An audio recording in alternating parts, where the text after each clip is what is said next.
This is our first podcast, Shaffer Creative. Episode 1.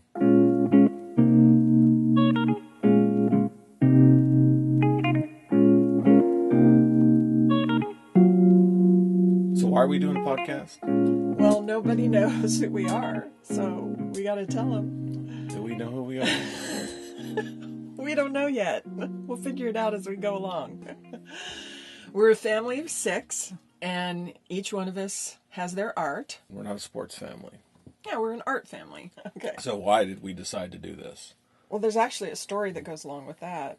We're just us, right? We just do what we do. But our son Grayson was in university, and he was kicking around ideas for a film with his professor. And in doing that, his professor found out about his family and said, wait a minute, everyone in your family does art? Every single person? And Grayson was like, yeah, because he didn't see it as strange. He came home and said, Francois thinks that I should make a movie about my family because we all do art. And we looked at each other around the dinner table. We're like, we do, don't we? I always joke to my friends that I wondered why we didn't have an accountant or a lawyer or somebody more useful in the family. We're all artists, and they always joke back, well, you're going to be supporting them for a long time because the starving artist myth is perpetuated.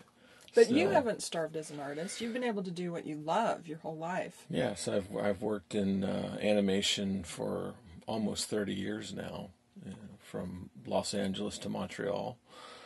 I've done hundreds of commercials. I've done oil painting. I've painted portraits of senators. I've written and directed videos, and I'm currently working on an animated feature. Wow, impressive. I'm teasing you. It's just so weird that we're making a podcast and you're in a closet and you make movies. No, actually, it is really impressive because just living in the same house with you, my photography would look a lot different if I hadn't married you. I don't even know if I would have been a photographer, but I've picked up by osmosis because art just kind of, it's who you are.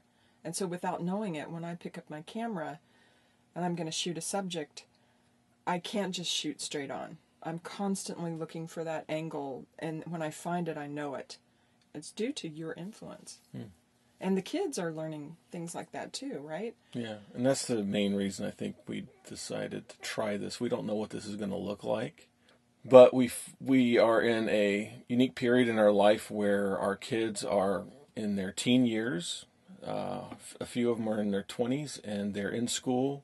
They're preparing themselves for school, and they're getting a lot of instruction. And when we get together after a long day or on the weekends, we are actively pursuing art, and I'm teaching the kids anything from value studies, how to think about painting with light and shadow.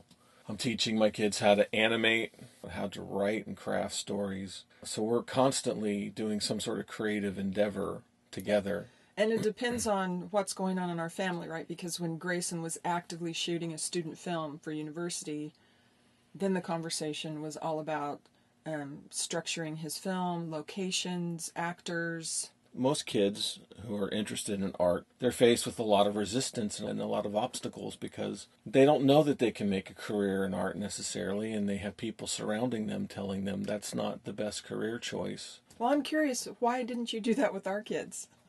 Do what? Discourage them because they might not make money at it and they need to get a serious job. I might have had I thought more deeply about it. It's too late now.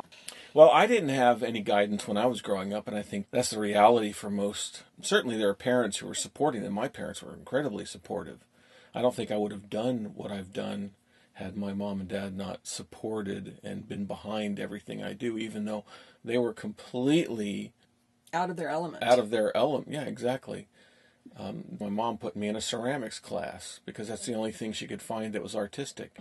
And back in the 70s when I was growing up, there was no internet. I mean, the few books you could find were very questionable in quality, and they didn't provide me anything. And so I didn't really learn art until I was in my 20s and actually working in an animation studio doing production. And I moved from production into the art only because I had some talented professionals guiding and directing me and telling me, you need to take these classes from these instructors and don't take any other classes from any other of the other instructors.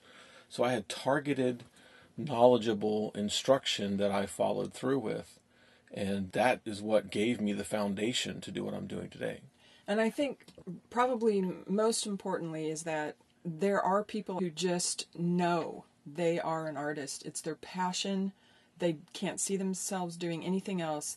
They live, breathe, and want to succeed. Yes. Creating. And that was you. That was me. I don't remember a day not knowing what I wanted to do with my life. And if they don't have anyone encouraging them, they need guidance and instruction, because I see a lot of kids who don't have that, and the only thing they fall back on is that they're self-taught. And that's just a misnomer, being self-taught. That just means you're untaught. And you need to be taught as an artist. This is not something that's just an expression of you. Art and filmmaking and writing, you need some sort of guidance so that you're growing and developing. Because if you're just self-taught, you're just in your own little bubble and you don't know what you're missing. So is that what we're doing? Are we providing avenues, directing people to the right? Because there's a lot of places to go find instruction on the internet. Well, we're just opening our home. We're not creating a program. We're just sort of a fly on the wall kind of thing. This is how I'm training my kids and guiding them as they are seeking a life, a career in the arts. And that's it. Because if it was just one kid, we wouldn't have had the idea. But it's 4 kids. And that's why we hit upon the podcast and the website. Because it's a unique opportunity to talk about animation, script writing, painting and drawing, photography, filmmaking, all with the purpose because we have to discuss those things with our family. Right, because creative principles cross-pollinate across all these different things. And so there's a lot of misinformation about art, about how to grow as an artist. Even books, there's so many books that are being published that are just bunk. When you have the opportunity to talk to all the kinds of professionals who I've talked to who have mastered their craft, we often talk about the books that influenced us and the books that we thought would influence us that everybody's buying that were just worthless. That's what you should do. In future podcasts, you should sit down with all of your friends and do a podcast with... Well, we're planning on doing that. We'll call it something like Conversations with Creatives. Yes. So what should our next podcast be? Well, Tristan is in the place where he's putting together a portfolio to get into Concordia's fine art program. So maybe we'll look over his portfolio and talk about portfolios. Because you see a lot of portfolios, right? You hire people based on them. Hundreds upon hundreds, if not thousands, of portfolios in my lifetime.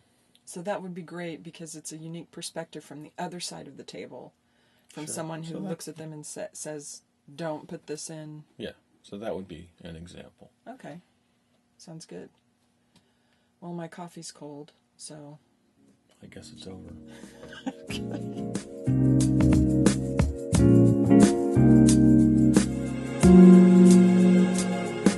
You can find us on the web at shaffercreative.studio. Music is by Lee Rosevear.